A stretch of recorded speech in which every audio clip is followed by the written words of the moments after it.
దేవుని యొక్క ఆజ్ఞలు ఎంత క్షేమమైనవో, ఎంత ప్రయోజనకరమైనవో, ఎంత భద్రతతో కూడినదో దేవుని వాక్యంలో నుంచి మనం నేర్చుకుంటున్నాం. ప్రియులారా, తన రాజ్యములో మనముండుటకు, తన రాజ్యములో మనలను చేర్చుకున్నటకు ప్రభు అయిన యేసుక్రీస్తు వారు ఏం చేస్తూ వచ్చినారు అని అంటే, ఆయన మన కొరకు కొన్ని ఆజ్ఞలను అనుగ్రహిస్తూ వచ్చాడు. మొట్టమొదటి ఆజ్ఞ ఏదెన్ తోటలో ఆదాము అవ్వలకు ఇచ్చాడు. ఏమని ఇచ్చాడనంటే, ఇది నీవు తినవద్దు, తిను దినమున నిశ్చయముగా చచ్చేదవు. ప్రతి ఆజ్ఞ అంతేనండి, ప్రతి ఆజ్ఞ అంతే. ఇది నువ్వు చేయొద్దు, చేసినప్పుడు నీకు అవమానం కలుగుతుంది. ఇది నువ్వు చేయొద్దు, చేసినప్పుడు నువ్వు అపవిత్రుడు అయిపోతావు. ఇది నువ్వు చేయొద్దు, చేసినప్పుడు నువ్వు శాపగ్రస్తుడు అవుతావు.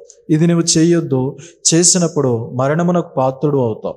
ఇది నువ్వు చేయొద్దు, చేసినప్పుడు జీవాన్ని కోల్పోతావు. ఇది నువ్వు చేయొద్దు, చేసినప్పుడు ఆశీర్వాదాన్ని కోల్పోతావు. అంటే దేవుడిచ్చినటువంటి ఆజ్ఞ పాటించుట ద్వారా మేలు కనబడుతుంది, తప్పుట ద్వారా నష్టము కనబడుతుంది. అందుకే దేవుని యొక్క ఆజ్ఞలు ఎంతో ప్రియమైనవి. కాబట్టి దేవుడు తన రాజ్యమును నిర్మించుచున్నాడు, తన రాజ్యము కొరకై మనలను సిద్ధపరుస్తూ ఉన్నాడు. ఆ రాజ్యములో ఉంచబడిన ఆజ్ఞలు ఎంతో ప్రయోజనకరమైనవిగా దేవుని యొక్క వాక్యంలో నుంచి మనం చూస్తున్నాం. అయితే మానవునికి అలవాటైన పద్ధతి ఏంటో తెలుసా? దేవుని ఆజ్ఞలను మేరడం.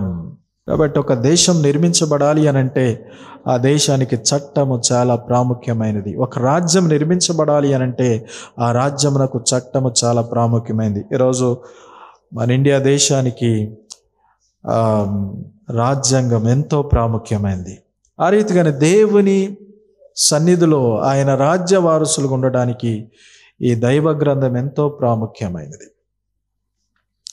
ఈ రాజ్య వారసులు ఎవరు అనంటే సత్య సంబంధులు. ఎవరు చెప్పండి? సత్య సంబంధులు. వారెక్కడుంటారు? వారే కులపు వాళ్ళు, వారే మతపు వాళ్ళు కాదు, వారే మతం వాళ్ళు కాదు, వారే కుల వాళ్ళు కాదు.